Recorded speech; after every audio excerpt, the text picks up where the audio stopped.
Here with me now is Tekashi 6ix9ine, as well as Cuban singer and songwriter Lenier. What a collaboration. Bori just came out. It's a brand new, beautiful music video that was shot in Cuba.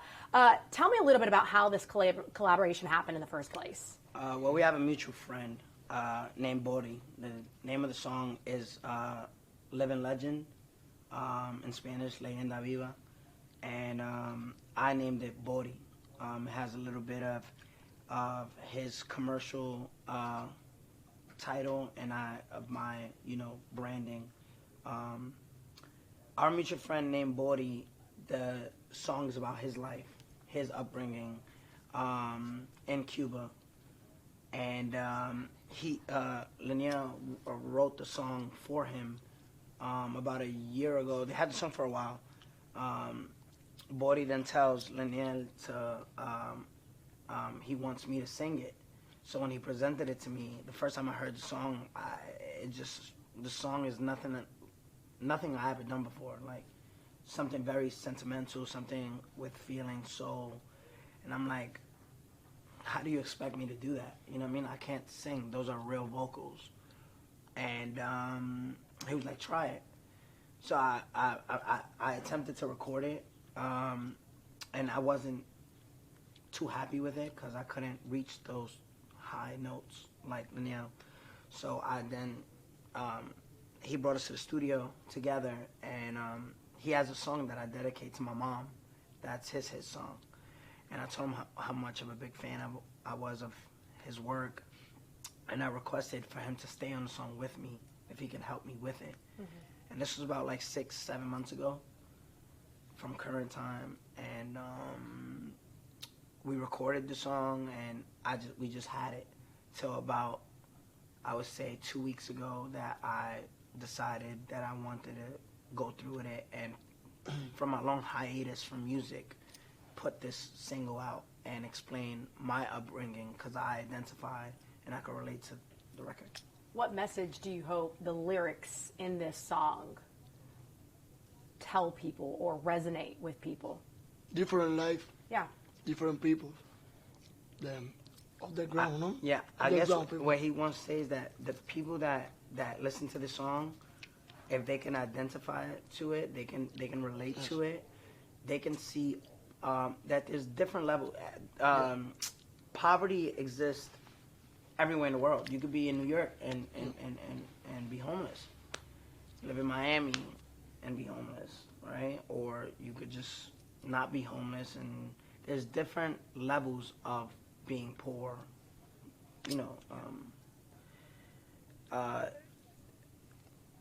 I guess the minority in America could relate. Whether you're on public assistance, Section 8, you're getting government help, food stamps, right? There's just different levels to it. And with this song, we want people to identify with their own story, their own upbringing. And me and him both want people to, feel our pain, feel our struggle through this record. Is that why you then decided to include video of you in the hospital soon after the attack? Yeah. I feel like the translation from Spanish to English is me confessing my sins, me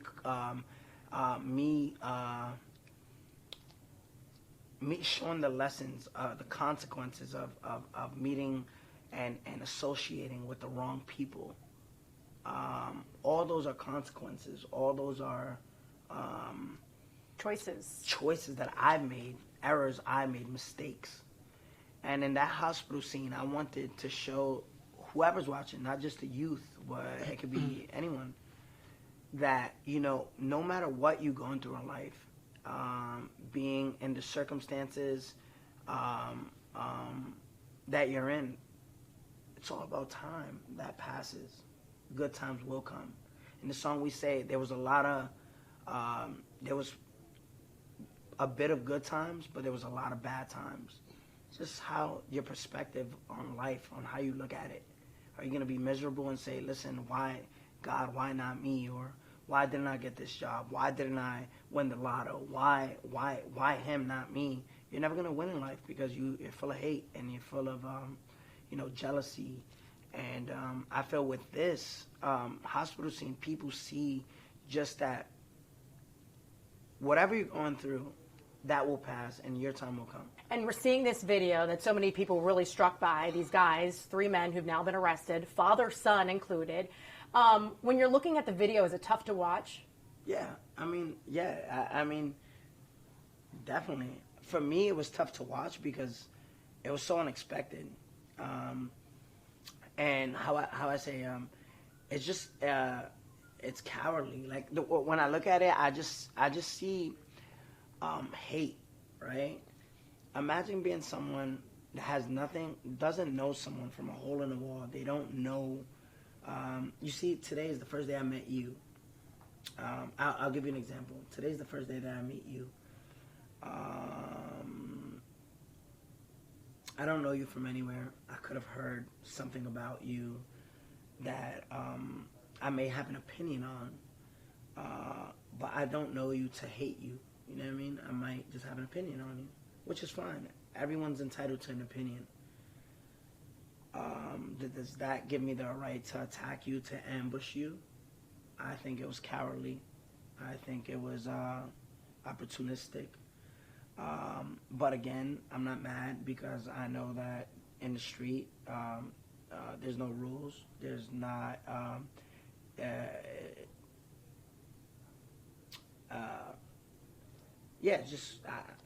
I'm lost for words because it's just, you can't blame them. They saw an opportunity and they took it. But do you think that they were there, two of them weren't members of the gym. One of them was a member of the gym. Yeah. So do you think that they went there intentionally to attack you, or was it a crime of opportunity? A little bit of both. I mean, if you see the timestamps that I'm pretty sure they have documented out, they arrived to the gym 10 minutes after I arrived. So, and they didn't make when you go to the gym, the sauna, I'm in the sauna, and if you're going to the locker room and changing, you can't see who's in the sauna. So my immediate exit from the sauna, they knew I was there. It was calculated, and that's why I say that it's a little bit of both. Yeah, What do you say to those who say that you're a snitch for testifying? And would you do anything differently? No, I wouldn't do anything differently. I feel like the people, again, it's just people full of hate that doesn't know the real story, what's documented in court, right? Because facts are facts, right? If we looked up the 9/11, the Twin Towers, right? We can look up that document, right, of when the plane crashed, right? Correct? Mm-hmm. When you look at all the facts and the documents and the transcripts of my court case, and you see the so-called friends and the people that I surrounded myself with, they have this code, a street code,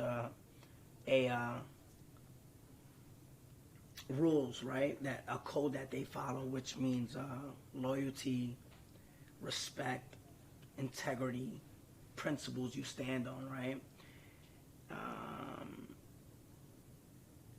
If I'm your friend, you respect me. As the street codes would say, you respect. You're loyal to them. You don't kidnap them. You don't rob them. You don't sleep with their significant other. Those things you just don't do. And if we're gonna say that, there's codes to the streets and 6ix9ine broke it by cooperating or snitching, I think we should hold everyone accountable, because who broke the street codes and the street rules were them first. You haven't had security in the past 2 years. You didn't feel the need to have security? No. Okay. People, you know, I felt at peace. I felt like, you know, I wanted to be regular. I wanted to be normal. I love going to the supermarket with my mom. I love going to the movie theater. I love going to, you know, restaurants and not have to say, oh, let me wait for a security team to come. I'll just go and do it. I am security. And my security. You are security lineated. So now do you feel as though you need to have security? No, I mean, no. Does anything change for you? No, nothing changes at all. Nothing changes. This is life. I'm not feared to live it. I'm not scared to live my life. If I was scared, I would have took the witness protection from the government. I denied it, and I'm outside. My car's outside. It's a rainbow painted Lambo. I'm not hiding from anyone. Mm-hmm. And do you plan to sue? Yeah, I mean, yeah, I'm thinking about it, yeah. The gym? Yes. For what? The guys, you mentioned that the guys didn't have memberships. Mm-hmm. So it's pretty obvious. Mm-hmm. Tell us of the extent, by the way, of the injuries. We see a little bit, but tell us what you're experiencing. It was just a lot of contusions to my face, jaw, ribs. I was stood in the house for 4 days under, not morphine, it was I don't know, it was just injecting me with things. I believe it's oxys. I'm on Percocets for the injuries, and I have this. I'm not a medical person. He said I have like a popped. They popped something, so I've been doing eye drops. They gave me an eye drop, but it still doesn't go away. Mm-hmm. Maybe take a month or so. What do you want to see happen? What do you mean? What's next? Oh, nothing. Just focus on my career. Focus on my happiness, and new music. Yeah, new music. Push forward. You hope this is a moment that you can capitalize on, essentially turning, you know, lemons to lemonade? I think life just keeps going, you know. I could capitalize over anything. You know what I mean? I'm that talented. I don't need to get beat up to sell a record.